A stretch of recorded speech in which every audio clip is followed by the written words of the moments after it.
nos pueda sintetizar lo fundamental de por qué el retorno a clases tiene tanto riesgo.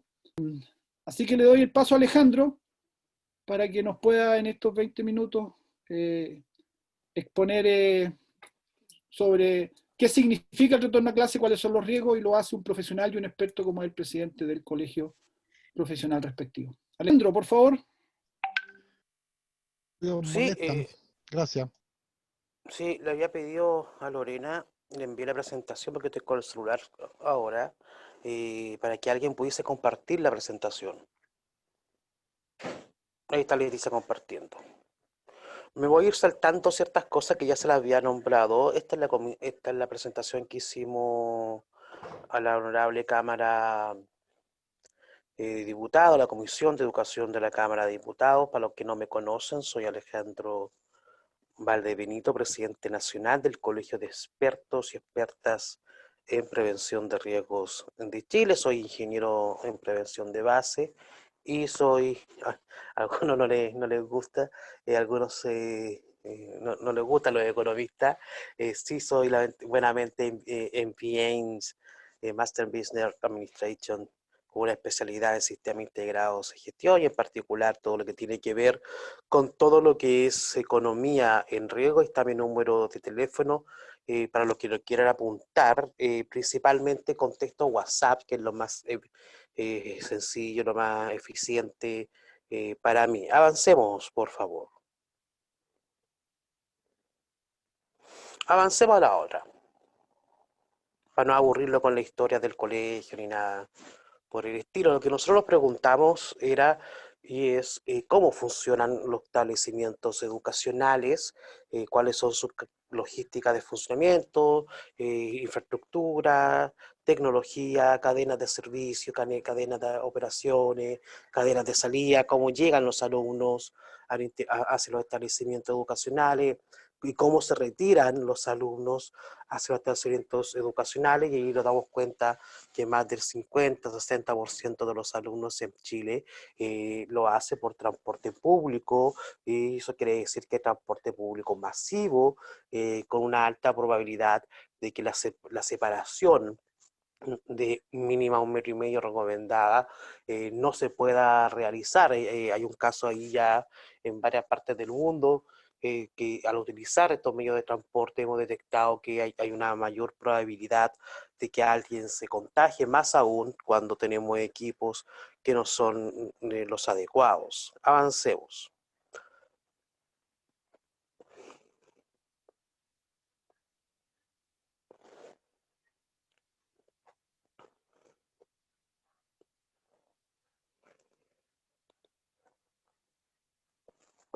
Avancemos a la siguiente. Acá. El contexto legal, Lorena tiene la presentación, sí, por lo tanto se la puede enviar a todos sin ningún inconveniente. Ya a mí me interesa ver que ustedes tengan claro las debilidades que hoy tiene un sistema para un retorno a clases, entre comillas, seguro. En las discusiones técnicas que se han hecho, lo han preguntado siempre a nosotros los expertos, que es algo seguro. La verdad es que no existe algo seguro. Lo que existe son situaciones, herramientas, estrategias, sistemas de ingeniería, de administración u otros que permitan disminuir la probabilidad de ocurrencia de ciertas cosas, de ciertos accidentes, de ciertas enfermedades, de ciertos incidentes que terminan por afectar la operación. Y en ese contexto, lo hemos dado cuenta que en algunos establecimientos educacionales, no en todos, existen los comités paritarios de higiene y seguridad, existen los departamentos de prevención, pero la verdad es que más del 75% de los establecimientos educacionales en Chile, como está conformado el actual cuerpo legal, el decreto 40, no tienen el departamento de prevención, y por lo tanto los procedimientos, las normativas, los estándares que se están tratando de hacer no están visados por un especialista en el tema, y esto no es ninguna mala onda, ningún resquemor con otros profesionales, sino algo es tan sencillo como decir si acaso usted aceptaría que una operación de alto riesgo la termina haciendo alguien de la Cruz Roja. Lamentablemente usted va a responder que no, que quiere que un médico lo opera porque el médico es el que estudió para eso. Bueno, en el caso del colegio es exactamente lo mismo. ¿Usted quiere que alguien que no estudió esto haga los planes de prevención para impedir el contagio del virus, o quiere que lo haga alguien que no tenga los conocimientos? Y la respuesta va a ser evidente. Queremos personas que hayan puesto los conocimientos. Y lo digo eso porque ahí el ministro manifiesta que serían los mismos docentes que hacen estas capacitaciones a los alumnos, y la verdad que nosotros creemos que es un error. Están los reglamentos internos de higiene y seguridad, que son obligatorios, los reglamentos internos de convivencia, de aspectos de seguridad y convivencia al interior de las comunidades educativas. El Plan Integral de Seguridad, el Decreto 40, el Decreto 213, que hay que dejarlo claro de nuevo. Nosotros lo dijimos ya, mira, lo dijimos esto el año pasado, el 2010, en este mismo día, teníamos un congreso internacional con la Embajada de Canadá, con miles de empresas, y una de las cosas que planteábamos ahí, que dentro de las debilidades del modelo de Chile, el seguro escolar de accidentes es eso, un seguro escolar, y solamente de accidentes. Por lo tanto, una de las preguntas fuertes y lo que más deben cuestionar, lo que ustedes más deben pedir explicaciones es ¿quién se va a hacer cargo en caso de que un alumno se contagie? ¿Quién va a asumir el costo del tratamiento de ese alumno contagiado? ¿Y qué pasa si ese alumno ya es grave, se los enferma grave, se los enferma de una manera compleja, ¿ya? Y hemos visto, ustedes han visto varios recortes de prensa, donde el costo de la enfermedad ha superado incluso los 50 millones de pesos, y tenemos un par de casos de 82 millones de pesos. Peor aún, ¿qué pasa si muere? Entonces la respuesta que ha dado la autoridad es que la probabilidad es baja. ¿Pero qué significa que la probabilidad es baja? Que la probabilidad existe. No es que no exista. Que sea menos frecuente una situación de riesgo no quiere decir que no sea catastrófica. Los sismos de gran envergadura en Chile, lo que superan los 7,5 hasta los 8,8 en Chile, son pocos, son contados con los dedos de la mano. Pero eso no quiere decir que sea improbable que suceda. Y no quiere decir que ese nivel, esa magnitud de daño termine por matar a cierta cantidad de personas. Los pasó en el terremoto del 27F del año 2010. Alguien podrá decir, es raro que suceda. Sí, pero sucede. Y cuando sucede, se deben tomar todas las medidas preventivas. Y cuando sucede, se deben tomar todas y cada una de las acciones preventivas. ¿Quién va a supervisar eso? ¿Quién va a fiscalizar eso? ¿Quién se va a hacer cargo que las cosas se estén haciendo de buena manera? El principal organismo fiscalizador al interior de las comunidades educativas es la Superintendencia de Educación.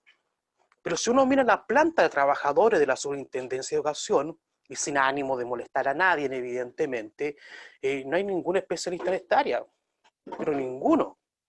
Hay 2 o 3 personas, pero que están a cargo de la seguridad y salud ocupacional de sus trabajadores, de la superintendencia, pero no tienen...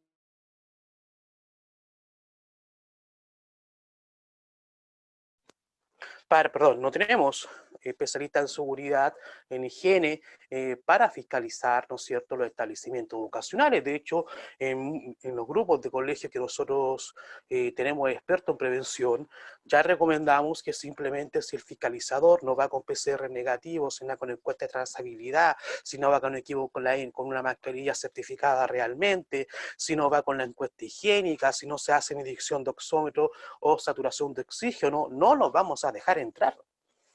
¿Y por qué no los vamos a dejar entrar? Porque en ese espacio el experto es el rey, y el experto decide que si una persona no tiene las condiciones que garanticen que no está contaminada, que no tiene, ¿no es cierto?, el virus, no podemos dejarlo entrar, porque si entra y esa persona le contamina a otro, la responsabilidad del riesgo es mía como parte, ¿no es cierto?, del equipo docente de la administración. Y lo otro que hay que tener muy bien claro, ojalá que los sostenedores sigan entendiendo, nosotros explicamos esto a los sostenedores de la región del Biobío, la Federación de Colegios Particulares de la región del Biobío, y ellos ya determinaron que no volvían a clases. ¿Por qué? Porque si se muere un niño, El costo de esa muerte, aunque suene muy frío, muy crudo, muy triste, lo asume el sostenedor. No van a demandar al ministro Figueroa, van a demandar al sostenedor. Y va a ser el sostenedor el que va a tener que dar las explicaciones. Y hoy día en Chile, si uno mira las sentencias, si uno mira un poco de matemática legislativa, un muerto en Chile en el caso escolar está contando entre un mínimo de 45 millones de pesos a un máximo de 85 millones de pesos. Pero hay establecimientos educacionales que no tienen esa capacidad de pago. En otras palabras, son establecimientos educacionales que pueden quebrar por esta situación. Tampoco en las condiciones de infraestructura son las adecuadas. Los comparamos con otros países, los comparamos con la realidad de otros países. Cuando se dice de Holanda que vuelve, cuando se dice que Finlandia que vuelve, es porque la realidad es absolutamente distinta. La realidad, la infraestructura es distinta. Holanda tiene un coeficiente de separación de los alumnos de 2,3 metros, o sea, solamente con el coeficiente de separación ya estaba cumpliendo la mínima medida establecida por la Organización Mundial de la Salud, y tiene salas sobre los 50 y tantos metros cuadrados y con equipos de ventilación de alta saturación, cosa que el aire al interior de la sala de clase es absolutamente purificado. Caso contrario al chileno, caso diferente al chileno, donde la cantidad, el índice de separación o de espacio o de volumen de metro cuadrado por cada persona es de 1,1 en el caso de los colegios y 2,2 en el caso de los jardines infantiles, las cunas o medio menores. Sigamos con la otra.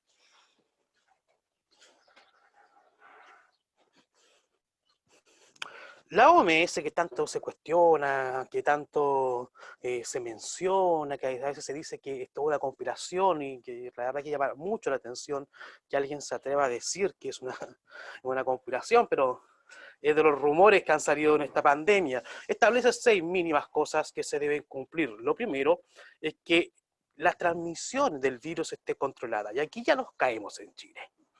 Aquí en Chile ya con esto ya no da, es así de sencillo. ¿Por qué? Porque en Chile la transmisión del virus no está controlada. Nosotros seguimos teniendo 1.800 casos todos los días. De hecho, el último informe epidemiológico ya de la DEIS manifiesta una diferencia de casos de 3.000 casos que no sabemos por qué no fueron incluidos en las estadísticas oficiales. Y eso sucedió el día jueves o el día viernes a mediodía, donde se entregan esos casos. O sea, en vez de 12.000, perdón, en vez de 13.000, debiésemos tener 16.000 casos, misma cantidad que tuvimos en el mes de agosto, cuando las principales regiones del país entraron en cuarentena total. Santiago tuvo ya 567 y a esa velocidad Santiago en 2 semanas más va a tener aproximadamente o 705 o 708 casos, y con esa cantidad de casos el virus sigue descontrolado.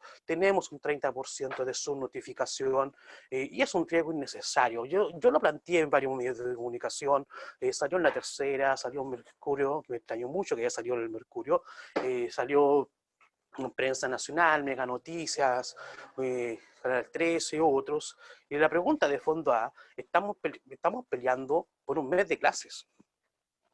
Si esa es la realidad, si todos ustedes como docentes, como académicos lo saben, queda octubre, en el campo se dice comenzado el mes, ya está terminado, queda noviembre, y de ahí queda 1 o 2 semanas de diciembre y se acabó. Entonces no estamos peleando acá porque se recupere el año escolar completo, estamos peleando prácticamente por menos de 40 días de clases, lo que no va a producir un impacto significativo en los aprendizajes. Lo segundo es probar, tratar y aislar cada caso. Todavía tenemos casos que no tenemos aislados, todavía tenemos casos que no tenemos la trazabilidad, todavía tenemos casos donde no sabemos cómo se contagian las personas.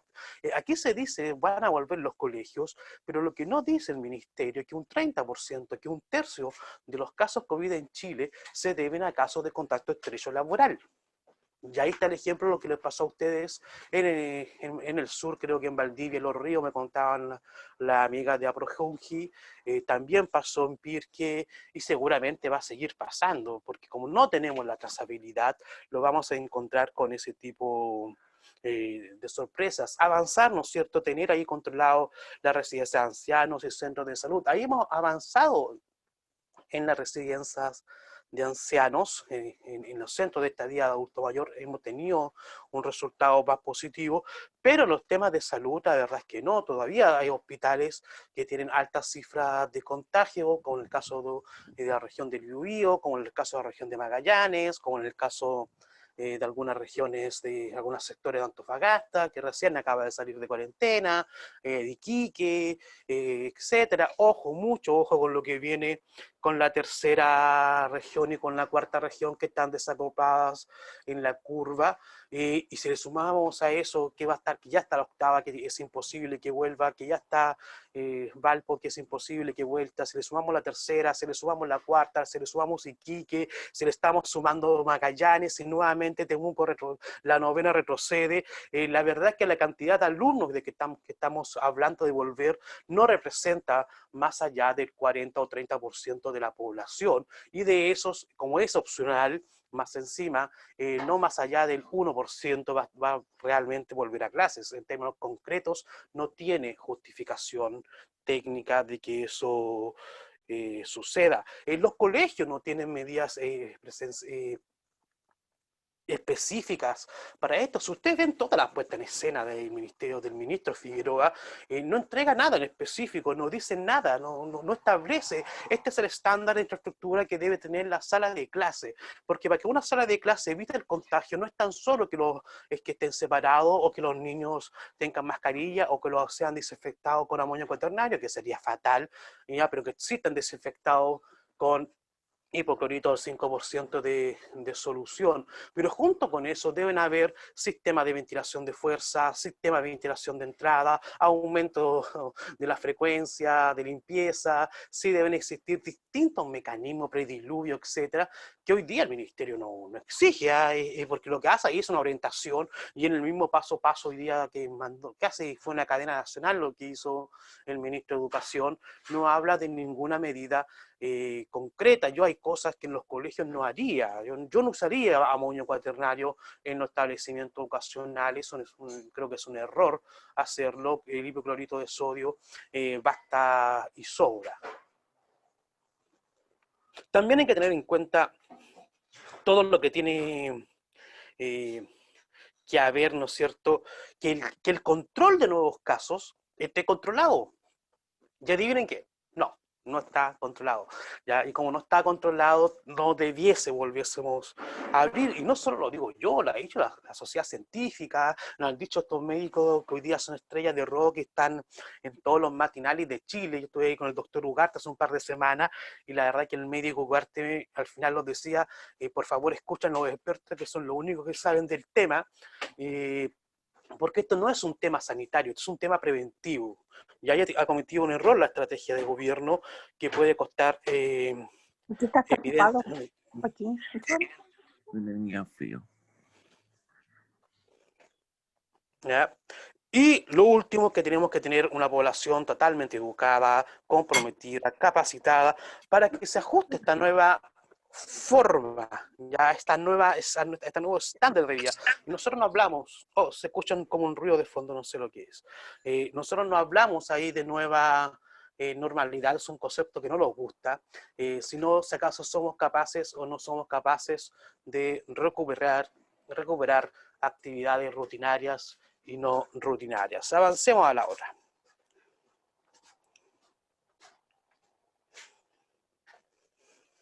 Si nosotros miramos a Chile, ya que nos gusta siempre compararlos con otros países y decir que estamos cerca de los tigres del oriente, somos el país más bacán de América Latina, estamos ya casi al nivel por el Producto Interno Bruto de los países de Europa, etcétera. Bueno, comparémoslos y comparémoslos matemáticamente y digamos ahí que Chile es el país que mayor tasa de contagios tiene en América por cada 100.000 habitantes y los que tienen mayor cantidad de muerte. Este es un gráfico que ya representa a Chile dentro de los países con mayor índice de muerte. En ese instante, esto fue cuando lo hicimos la capacitación al colegio de profesores, teníamos 11.000 y tantos muertos. Hoy día, si sumamos los datos oficiales y los datos de la DEIS, tenemos aproximadamente 17.000 muertos, vamos a llegar a mediados de mes. 17.000, somos el país por cada 100.000 habitantes que más muertos tiene. Entonces no nos pueden decir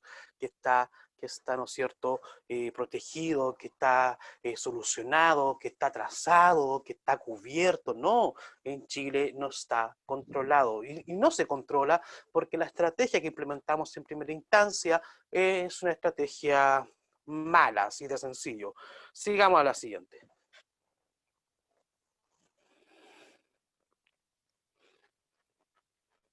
Y en cantidad de casos por cada 100.000 habitantes, estamos también dentro de los países que mayor cantidad de casos hemos tenido. Alguien podrá decir, oye, pero Estados Unidos, Brasil, India, España, tienen más contagiados. Sí, pero nosotros somos bastante más chicos que ellos. Chile, la población de Chile cae completamente en Buenos Aires. Por lo tanto, a pesar de que somos un país pequeño de no más allá de 25, 26 millones de personas, estamos aún así dentro de los países con mayor cantidad de contagio. ¿Qué quiere decir mayor cantidad de contagio? Mayor cantidad de aceleración, mayor cantidad de velocidad de cómo se expande o no se expande el COVID-19. Sigamos.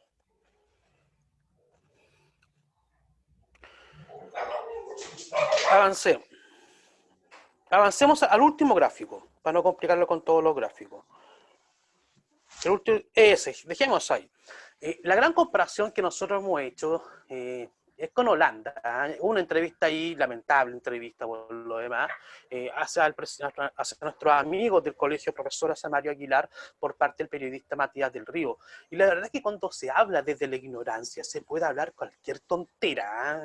Cuando se habla sin conocimiento técnico se puede decir cualquier estupidez. Y lo que dijo Matías del Río, si yo me hago súper responsable de mis dichos, si me quiere llamar, si se filtra el video y después quiere hacer una entrevista nuevamente, ningún problema, lo voy a volver a dejar como tonto, pero no podemos compararlo con otros países que no tengan características similares. Aquí seguramente hay varios profesores de matemática y peras con pera y manzana con manzana, que es un principio básico de la matemática. ¿Con qué país los podemos comparar solo por tipo de población o por tipo de cantidad de habitantes que tiene? Es con el caso de los Países Bajos, es con el caso de Holanda, ¿ya? Que cuando Holanda vuelve y salió en todas partes, ahí Noticia Nacional, La Tercera, Mercurio, dice Holanda volvió, claro, pero no nos dicen que estaban bajo los 1.500 casos, que cuando vuelve en mayo tenían menos de 300 casos, cuando siguen en clase ahora el 4 de septiembre tenían 421 casos, y que la cantidad de muertes en Holanda producto del COVID no supera las 5.000. O sea, un país con la misma cantidad de habitantes, con características similares y de densidad poblacional similares, ya decide volver a clase cuando los casos de contagio están bajo 400 casos, en lo que se conoce técnicamente como COVID o contagio COVID controlado. Chile, en la semana pasada, tuvo 1.800 casos, ¿ya? Y hubo 3 días donde superamos los 2.000 casos, con una aceleración que sobrepasó en 3 días el 6,25%, y en el otro los días estuvo en el 5,85%. Pero recordar que esa aceleración es un rango, que tienes un más 0,5 y un menos 0,5, al igual que las encuestas de opinión.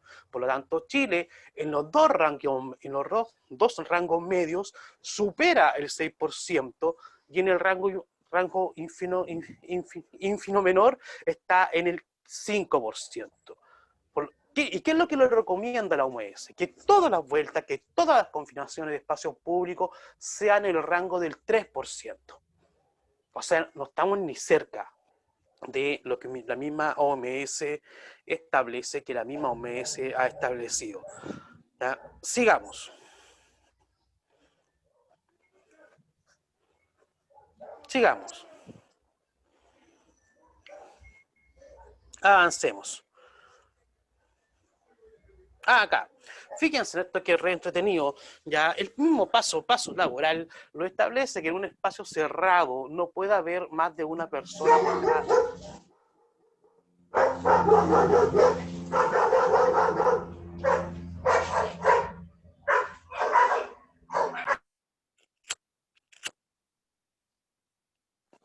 Lo establece que no puede haber más de una persona por cada 10 metros. Después cada paso, cada etapa de confinamiento lo dice, pero en ninguna parte dice que pueden haber 50 personas por sala, o 45 personas por sala, o 40 personas por sala.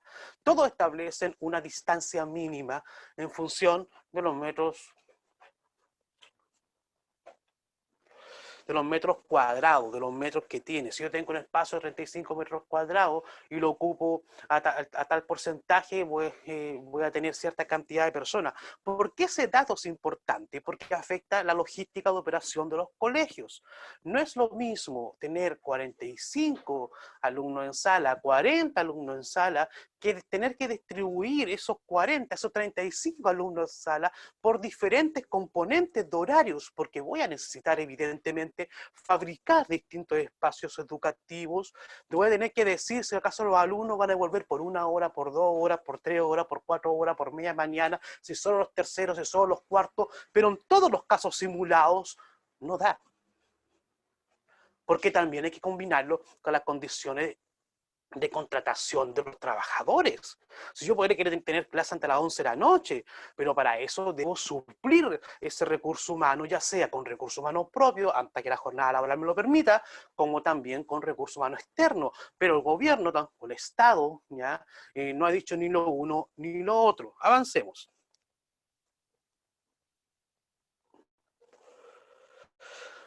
Fíjense en esto, si tenemos un colegio de 1080 alumnos, que es un colegio bastante medio en Chile, si es que está desde primero básico hasta cuarto medio, ¿ya? Con 45 alumnos por sala, con distancia de 1 metro, ¿no es cierto? Para un solo curso vamos a necesitar 15 salas.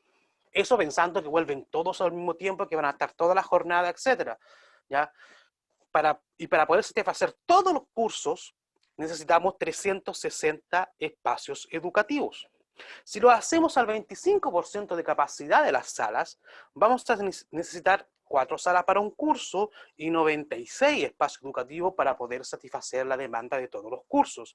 Si lo hacemos al 50%, 2 salas y 48 salas para satisfacer la demanda educativa de todos los establecimientos. Alguien va a decir, sí, lo que pasa es que pueden volver para 1 hora, para 2 horas, para 3 horas, para 4 horas.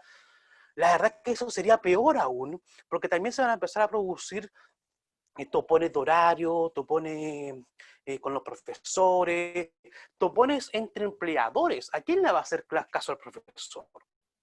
Si un profesor tiene que hacer clase, por ejemplo, a las 3 de la tarde y tiene topón en ese mismo horario con otro colegio que también tiene contrato y debe hacer clase también a las 3 de la tarde, ¿a qué empleador le hace caso?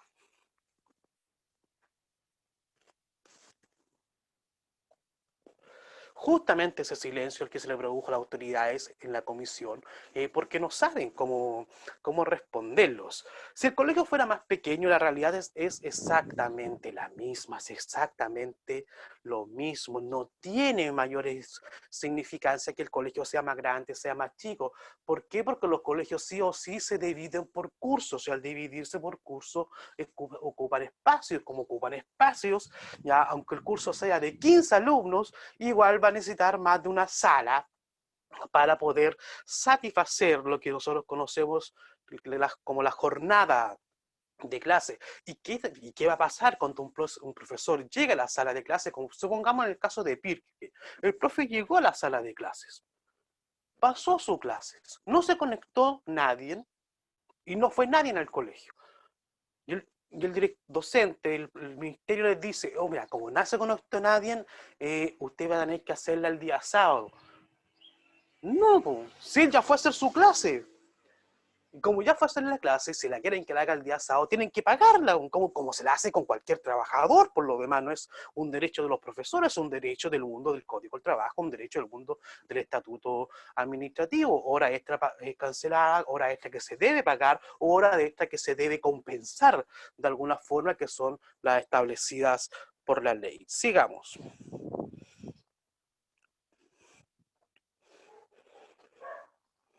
En el caso de los jardines infantiles, tenemos la misma complicación, tenemos la misma problemática, y recordemos ahí que tienen exigencias normativas que son distintas. En el caso de los lactantes, ¿no es cierto?, donde hay 18 en promedio por una sala de clase, la separación que debiese haber, ya la misma ley la establece que es un 2,2, ya no debiese ser más eso, pero para un curso de 18 debiésemos ocupar 5 salas.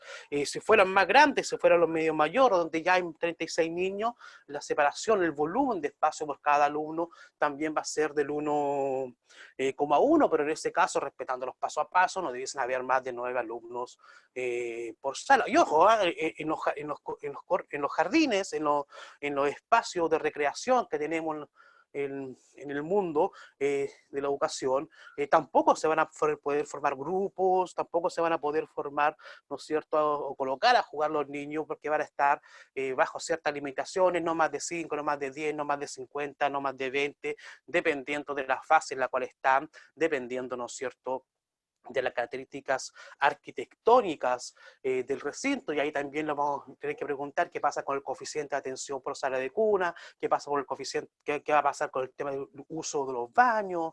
En fin, es mucho más complicado que decir existen o no existen condiciones sanitarias. Una cosa es la condición sanitaria y otra cosa son las condiciones operativas que necesitamos para que esto funcione. Sigamos. Fíjense, esto que para mí es un dato terrible. Si nos vamos a la certificación de los jardines infantiles, el promedio de los jardines infantiles que están con reconocimiento oficial y que tienen certificación no es más allá del 30%. Es decir, ya en la actualidad, los jardines infantiles y los establecimientos para niños, para los más chiquititos, no dan garantías de seguridad. Y ese es un dato que para mí ni siquiera daba para decir, vamos a pensar en aperturar, porque ni siquiera pueden cumplir las condiciones que ya se le exige la ley. La ley exige ciertas condiciones y llama mucho, mucho la atención que en un país que se dice desarrollado, que tiene tratados internacionales, donde hashtag los niños están primero, donde hashtag cuidemos a todos, etcétera, tengamos estas condiciones de infraestructura. Si uno se va a los datos estadísticos de la Superintendencia de Educación, se va a encontrar ahí que hay muchos sectores que tienen problemas de alcantarillado, de infraestructura, de baños mal hechos, etcétera, pero le estamos diciendo a los niños, no, usted no se preocupe, vuelva ahí, el baño está malo, no importa, tiene que estar presente, tenemos que cumplir con una meta. Llama la atención, y yo creo que la política pública no tiene ese sentido, sino la política pública lo que debe buscar es el estado de bienestar de todas las personas. Avancemos. Este es el famoso kit de seguridad que ha recorrido el país. Lo que tiene el ministro ahí es un tapaboca, no es una mascarilla. Y ahí hay que ser tremendamente claro. La última circular de la Superintendencia de Educación separa lo que es mascarilla de lo que es equipo de protección personal. ¿Y por qué lo separa? Para tratar de un poco, yo entiendo, de permitir el uso de las mascarillas en los espacios de trabajo. Pero en la misma circular establece que a iniciativa propia los empleadores deben entregar mascarilla. ¿Y a qué se refiere con iniciativa propia? Se refiere a que el empleador hizo una identificación de los puestos de trabajo y con esa identificación de los puestos de trabajo, con esa matriz de riesgos, estableció si acaso necesitaba de manera obligatoria una N95, una FPDA, una norma australiana o simplemente podía haber un tapabocas. En el caso de los colegios se dijo solamente tapabocas. ¿Cuál es el problema del tapabocas? El tapabocas sirve para deambular, sirve para comprar en la esquina, para el supermercado, pero cuando se va a estar una mayor cantidad de tiempo en contacto con otra persona, donde no estamos asegurando la distancia mínima recomendada de 2 metros o la 1,5 que dice en Chile, no sirve. no sirve esa mascarilla. Es así de concreto, porque esa mascarilla no tiene capacidad de filtrar. Aquí estamos hablando de una micropartícula invisible al ojo humano. Es invisible, no tenemos cómo verla, cómo sentirla. Y si esa mascarilla, que es una mascarilla además pesada por la cantidad de peso molecular que tiene, interrumpe la tela, esa tela puede verse rota y puede alojarse en alguna de las vías respiratorias y puede estar atentando contra la salud de los chicos. ¿La deben usar los niños menores de 11 años? La recomendación que hemos dado nosotros es no deben usar los niños menores de 11 años, menos aún niños prelactantes. ¿Por qué? Porque sobre todo los prelactantes todavía no tienen su musculatura al 100% y por lo cual se le está agregando un factor de dificultad en la respiración que en algunos casos, en los peores casos, pudiese producir algún tipo de apnea, algún tipo de falta de circulación del oxígeno, con consecuencias que serían lamentables. Esta mascarilla, a menos de 1,5 metros de distancia, no sirve absolutamente de nada. También se nombraron ahí hace poco los famosos escudos faciales. La verdad que ya hay como 7 estudios de diferentes universidades y científicos que demuestran matemáticamente y teóricamente que nos sirven los escudos faciales. Tienen otra visión, tienen otra, ¿no es cierto?, misión y por lo tanto tampoco son recomendables. Ahí avancemos. Ahí hay un ejemplo de mascarilla. Ustedes ven ahí una cantidad de mascarillas que están ahí, que se han usado. La verdad es que la única que tenemos la certeza es la que cumple la norma K95, la ERA95, la FP2 y la norma australiana, la norma china y la norma norteamericana. El K95 es una norma, no se le conoce comúnmente en Chile como K95, pero la verdad que usted lo que dice buscar es una mascarilla certificada que filtre el 95% de los agentes en el aire. Y ahí hay varios tipos de mascarillas y no son tan caras como todos dicen. La diferencia es que usted tiene que comprarla por caja. ¿Ya? Y por caja, claro, le cuesta 25.000, 35.000, pero trae muchas, trae bastantes. El precio unitario es casi el mismo precio que la máscara que ustedes ven o que ustedes usan comúnmente para ir al supermercado, ¿ya? Pero es esa la que nosotros recomendamos, la que nosotros hemos dicho, la que nosotros sabemos que nos da garantía. Recuerden que la ley habla de dar garantías de seguridad. ¿Y cómo doy garantía de seguridad entregando equipos los cuales deben ser certificados? Y ahí los únicos certificadores en Chile, o los únicos que autorizan equipos certificados en Chile, es el ISP Chile, que es un organismo del Estado y que además está dentro de la ley. Sigamos.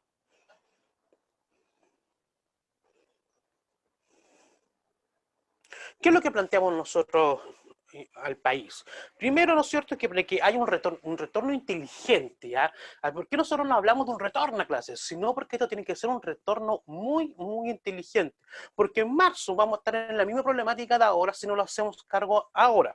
Primero, que exista en los establecimientos escolares un plan integral de gestión del riesgo escolar obligatorio para todos los establecimientos. En Chile lo que tenemos es un plan de emergencia, ¿eh? Y tenemos este famoso PICE muy mal diseñado, muy mal hecho, que por lo general no lo hacen especialistas en prevención, ¿ya? Necesitamos más que un plan de emergencia, necesitamos un plan integral del riesgo donde se puedan analizar las múltiples variables del riesgo para poder, ¿no es cierto?, construir estrategias.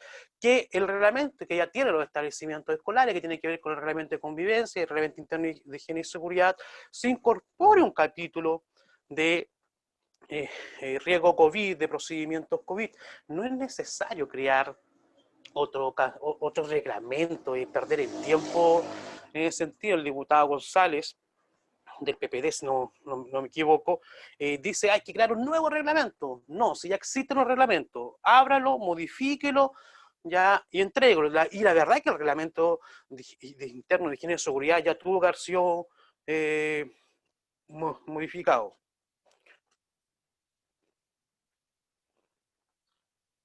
Crearon los departamentos de prevención en los establecimientos educacionales. Necesitamos crear un departamento de riesgos escolares y laborales al interior de los colegios. Fíjense ustedes que una empresa, bajo el régimen de subcontratación, con 50 personas, le exigimos reglamento interno, reglamento de esto, reglamento de acá, procedimiento, sistema de gestión para prevención de riesgo, para seguridad y salud ocupacional, capacitación de todos los trabajadores, a lo menos un técnico en prevención, etc. Y estamos hablando de una empresa de 50 personas. Un colegio con solo 1048 alumnos, más profesores, más administrativos, más directivos docentes, más asistentes de educación, etc. No le exigimos nada.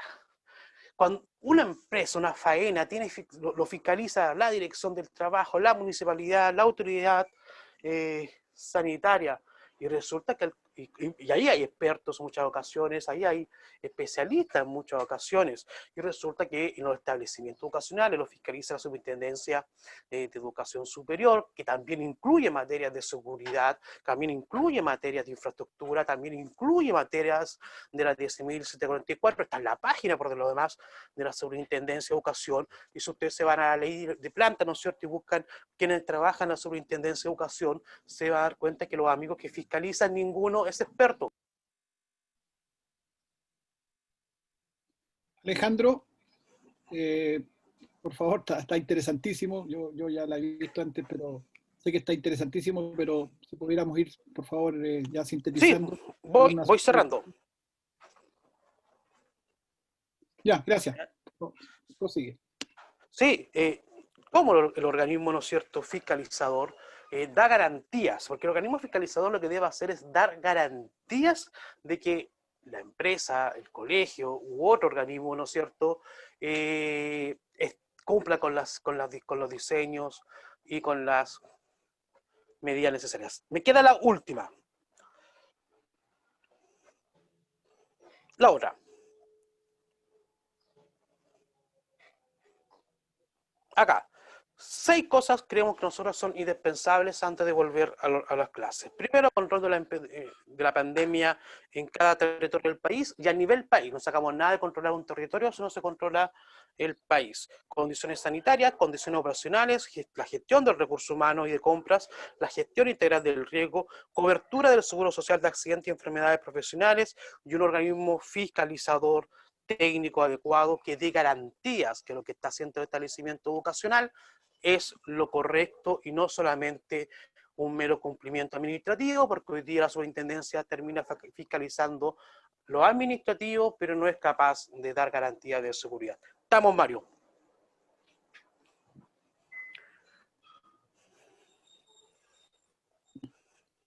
Perfecto, Alejandro, muchísimas gracias. Creo que, como siempre, yo ya te he escuchado antes, es una exposición muy completa y ahora incluso te la pedimos en un tiempo más corto de lo habitual.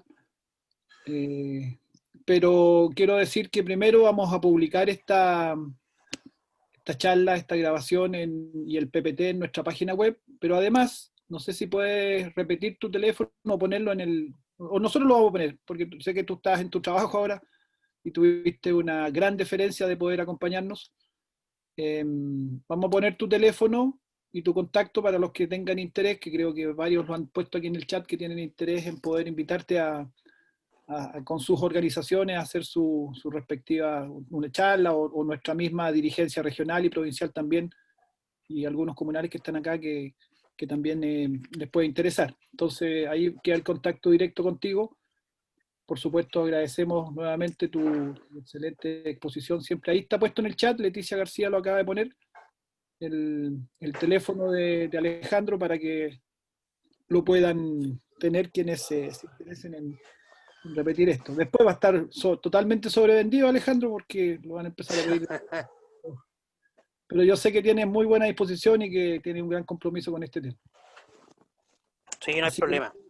Muy agradecido, Alejandro.